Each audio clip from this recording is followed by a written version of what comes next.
dealing with Preston Baker, I found them very professional and very proactive.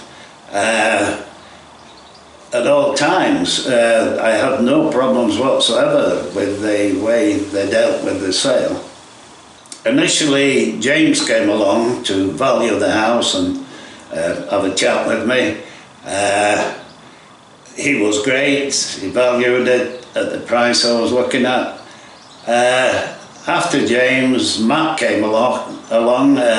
Matt, the sales agent for Preston Baker, very proactive, very keen, and yes, within a couple of days, as I previously said, the house was sold. Once the house was sold, Louise came along.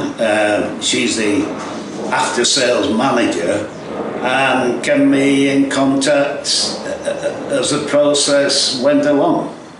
As the sale went along, there was quite a long chain. I think there were 5 or 6 people in the chain.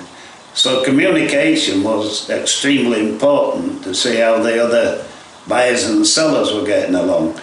And Preston Baker, Louise especially, kept me up to date on at least a weekly basis.